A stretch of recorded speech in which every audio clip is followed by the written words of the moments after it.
Hi friends, welcome to our channel Pranav Neela creations Navalalokam online. ముఖ్యమంత్రి యువనేస్తం నిరుద్యోగ భృతికి సంబంధించి ప్రీవియస్ మనం రూపొందించిన వీడియోలో చాలామంది అభ్యర్థులు మే నెలకు సంబంధించి నిరుద్యోగ భృతి అనేది వస్తుందా రాదా, పెరిగిన 2000 రూపాయల నిరుద్యోగ భృతి అనేది మిగిలిన 7 జిల్లాల్లోని అభ్యర్థులకు కూడా జమ అవుతుందా కాదా అని వారి డౌట్స్ను వ్యక్తం చేయడం జరిగింది.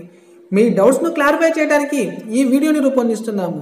మీరు ఫస్ట్ టైం మా ఛానల్ని విజిట్ చేస్తున్నట్లయితే రెడ్ కలర్లో ఉన్న సబ్స్క్రైబ్ బటన్ని క్లిక్ చేసి పక్కనే ఉన్న బెల్ సింబల్ యాక్టివేట్ చేసుకోవడం వల్ల మా ఛానల్లో రూపొందించే లేటెస్ట్ వీడియోస్ యొక్క నోటిఫికేషన్ను మీ మొబైల్లో పొందగలరు. వీడియోను చివరి వరకు చూసి మీకు ఎలాంటి డౌట్స్ ఉన్నా క్లారిఫై చేసుకోగలరు.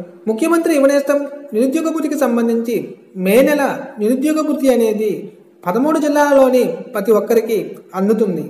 ఓటాన్ బడ్జెట్ కింద టీడీపీ ప్రభుత్వము ఈ నిధులను ఆల్రెడీ మంజూరు చేసింది. పెరిగిన ఈ 2000 రూపాయల నిరుద్యోగ భృతి అనేది ఈ మే నెలలో కూడా కేవలం 6 జిల్లాలకు మాత్రమే పరిమితం కానుంది.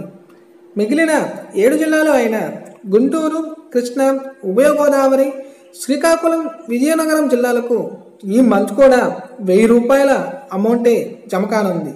దీనికి గల కారణం ఎన్నికల కోడ్ అనేది ఇంకా అమల్లో ఉండటమే. మార్చి 10న అమల్లోకి వచ్చిన ఈ ఎన్నికల కోడ్ ఏకంగా మే 27వ తేదీ వరకు కొనసాగనుంది. ఆ తరువాతే ప్రభుత్వము ఈ 7 జిల్లాల్లో 2000 రూపాయల నిరుద్యోగ భృతిని పెంచే అవకాశాలు కనపడుతున్నాయి. ఇంకా ఈ బయోమెట్రిక్ అటెండెన్స్ విషయానికి వస్తే ఆంధ్రప్రదేశ్ రాష్ట్రంలోని ఏ మీ సేవా సెంటర్లో అయినా, ప్రజా సాధకాల సర్వే సెంటర్స్ అయినా, రేషన్ షాపులో అయినా మీ బయోమెట్రిక్ అటెండెన్స్ను వేసుకొనవచ్చును.